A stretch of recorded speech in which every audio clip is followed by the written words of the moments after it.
So what I'm going to do now is turn this over to Jody Altman. She can talk a little bit more about what we do on the Renaissance campus in the face of addiction and how it's changed throughout the years. Can we welcome Jody Altman?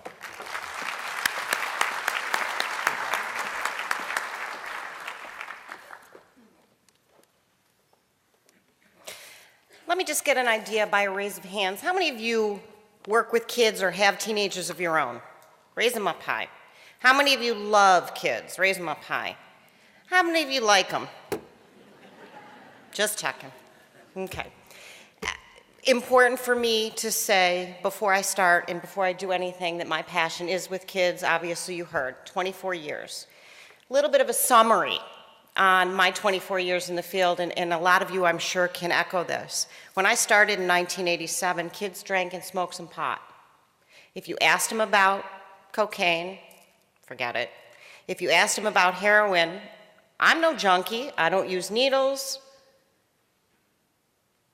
That's the old people in the corner.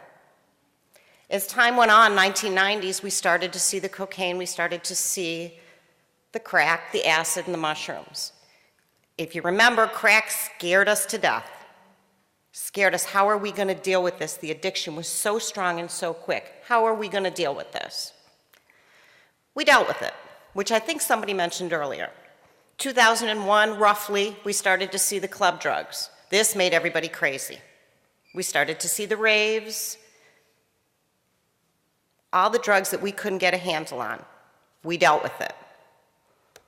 Past couple years, enter prescription drugs, enter heroin, enter those needles that my 13, 14, and 15-year-olds were so scared of. And now it's, do you use needles? And if you do, are they clean?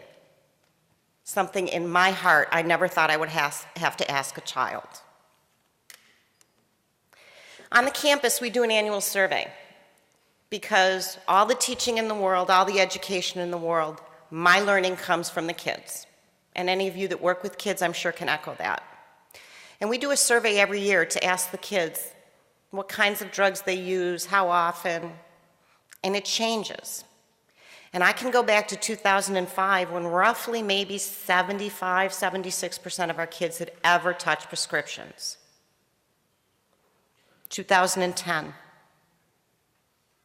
86% of our kids have used prescription drugs. 86%.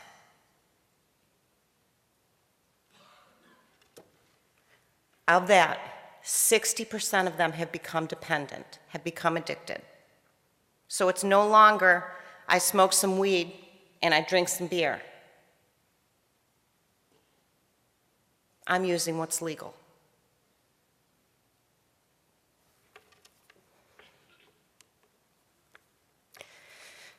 Those of you that work with kids, those of you that have kids, are you loving the internet?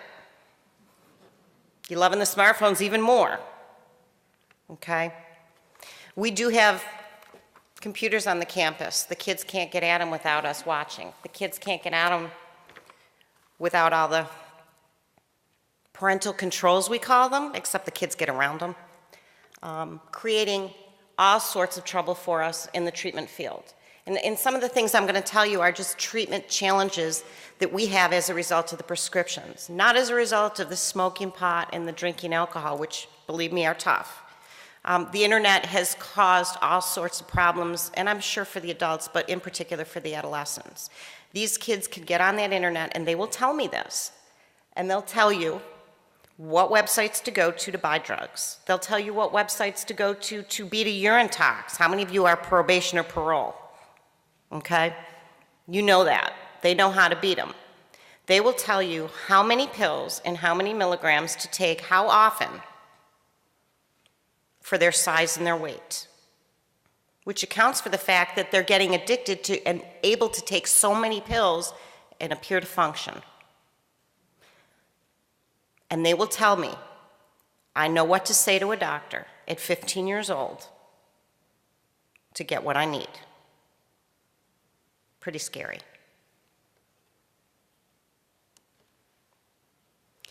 We deal with parents on the campus, as does any program that deals with adolescents, including the schools. And this has been another challenge over the years. because when it was alcohol and when it was marijuana, the response was always, I smoked some weed when I was a kid, and look at me, I'm okay. My kid will be okay. They do it in my house. I'm okay if they do it in my house. Makes me crazy. A lot of parents that we struggle with in treatment would rather have their kids be mentally ill than be a drug addict, because it's still that idea that addicts are street junkies sitting in the corner with something in their arm or something in a bag. If they're mentally ill, it's not their responsibility. Well, I'm here to say different. A struggle we have in treatment is these kids getting diagnosed with all sorts of mental health issues, whether it be ADD, ADHD, anxiety, depression. Number one, by primary doctors. Number two, by doctors that are not trained in addiction. And I think Dr. Updike did touch on this. If you don't know addiction, don't deal with addiction until you know it. And we have to fight that in treatment constantly with kids coming in with labels. Those of you in the school system, labels stick. They stick with these kids, and these kids are diagnosed when they're high. For example, we have a young man, 15 years old, diagnosed with Asperger's. Do I strike you as I have Asperger's? That's how much he does. But diagnosed because he was using by a primary doctor. To me, unacceptable.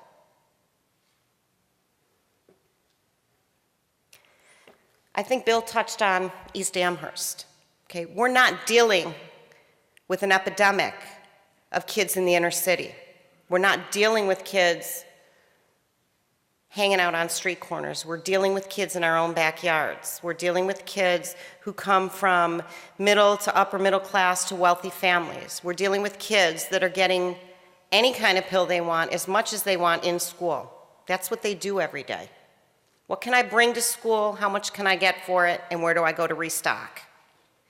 They're getting it from parents. They're getting it from grandparents. I have kids tell me all the time, I was taking this medication that was my grandmother's because she's dying. Opana.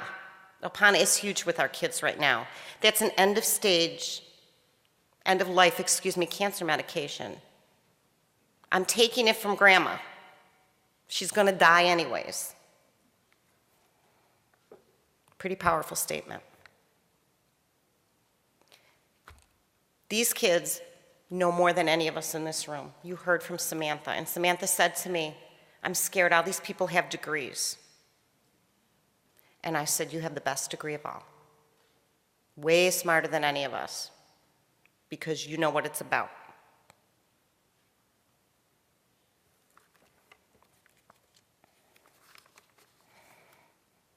My call to you with kids and with treatment is we don't even begin to know the power of these opiates. And that's what we're struggling with. My staff all the time, we take 2 steps forward and 5 steps back because it's stronger than any one of us. It's a struggle every single day with these kids, as it is, I'm sure, with adults. There is no detox. And that's been an ongoing issue in my 24 years. People say, well, kids don't need detox.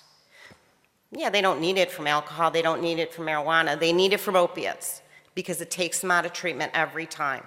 And with the amount of opiates they're doing, we need to get a detox for these kids. We need medical help. We need to lock medicine cabinets. We need to lock anything we have in the house or get it out because the kids know how to get at it. And we need to check it. The biggest struggle that we're having right now, and that I can appeal to everyone in this room, is the system. The system is killing our kids. I never in 1987 thought I would bury teenagers, and I am burying teenagers. And there's something very wrong with that. The system in the schools, this legal system for kids, we need to have follow through, and that's been my concern for years. People in general don't always get it the first time. What we can do with these kids is help them get it quicker so that they don't get into the adult system, they don't get into the legal system beyond our control, And most of all, they don't die. So my plea to you guys is to all stand on board with this and to keep this going in this fight.